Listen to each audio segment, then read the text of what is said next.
The flickering light of the street lamp painted long, dancing shadows on the bedroom wall.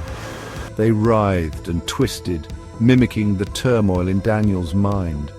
He sat bolt upright in bed, heart pounding like a drum in his chest. Another vision. Vivid, confusing, terrifying. A whirlwind of images, sounds and emotions crashed over him. A woman with emerald eyes, a soaring skyscraper, a raven with blood-red feathers. They meant nothing. Or did they? Daniel was plagued by these visions. They came in his sleep, uninvited and unwelcome. They haunted his waking hours, leaving him disoriented and afraid. He tried to ignore them, push them deep down, but they always clawed their way back to the surface.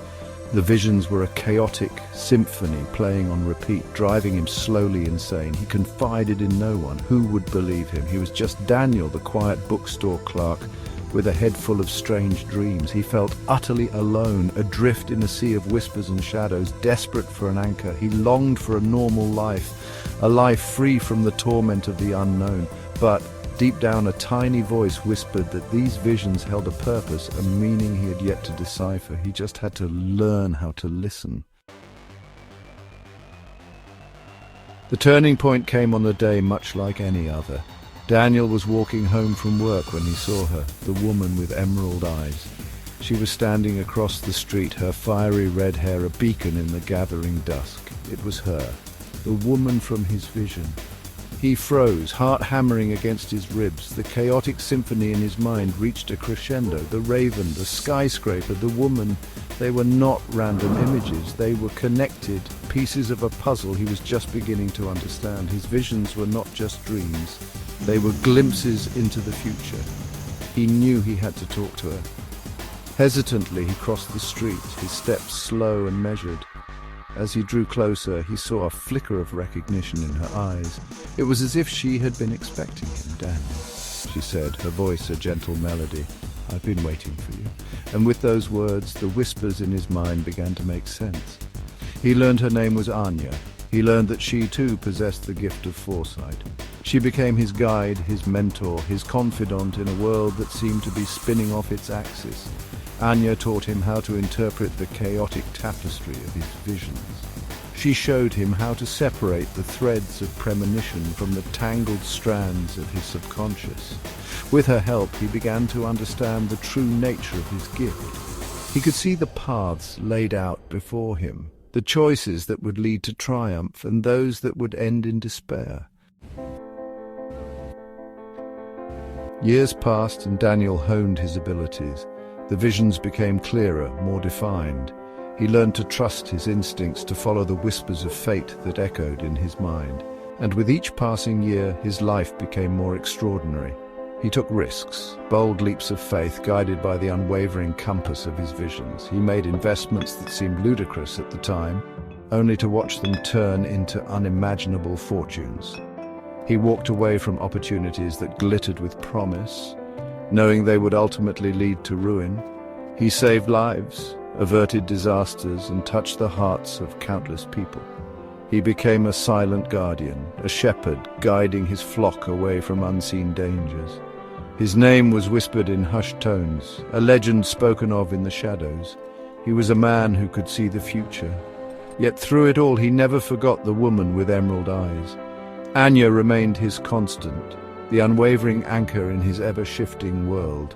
Their bond deepened, transcending the boundaries of love and friendship. She was his confidant, his lover, his soulmate. Together, they faced the future, hand in hand, their destinies intertwined. But fate, as Daniel learned, is a fickle mistress. One night, the visions took a sinister turn. Instead of the usual kaleidoscope of colors and emotions, he saw only darkness, an oppressive, suffocating darkness that chilled him to the bone.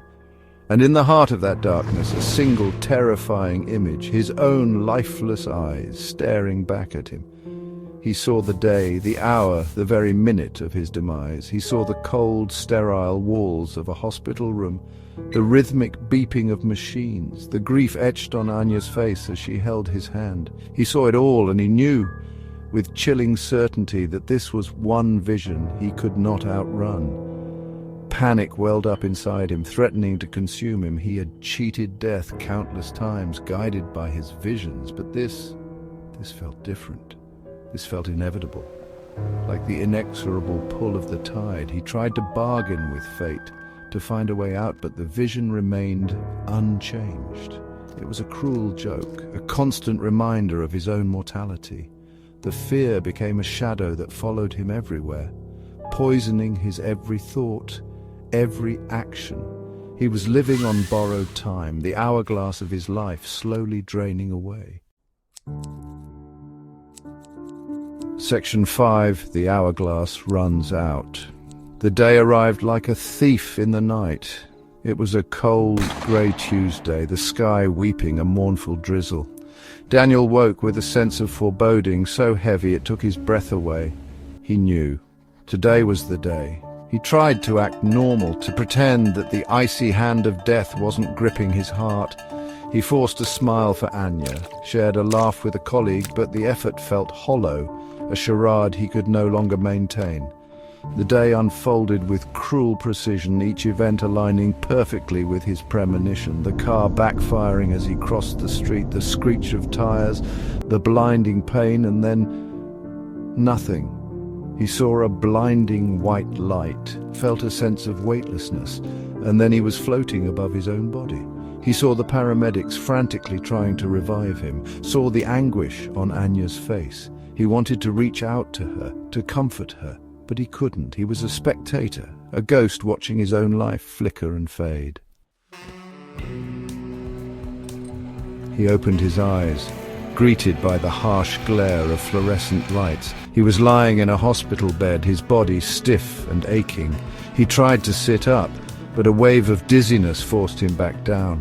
He looked around the room, his mind a jumble of confusion and disorientation. Where was he? What had happened? He remembered the car, the pain, the overwhelming sense of dread. He remembered dying. A doctor entered the room, a look of surprise on his face.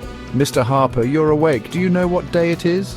Daniel shook his head, his throat too dry to speak. "It's May 4th, 2025. You've been in a coma for 5 years." 5 years. Daniel's blood ran cold. 5 years wasted, gone in the blink of an eye. He had lost everything. His life, his love, his future, all ripped away from him in an instant. He glanced down at his hand, expecting to see the lines of time, the marks of a life well lived. Instead, he saw the smooth, unblemished skin of a young man. A terrifying thought began to take root in his mind. What if it had all been a dream? The truth hit him like a physical blow. The visions, the successes, Anya, they were all figments of his imagination, products of a coma-induced fantasy. He had never left this hospital bed. He had never lived. The weight of his unrealized life crushed him. He had tasted greatness, known love, and experienced loss, only to have it all ripped away. He was left with nothing but a gaping hole where his life should have been, and a heart filled with a grief so profound it threatened to swallow him whole. His dreams, his ambitions, his very identity, they were all gone, vanished like shadows at dawn.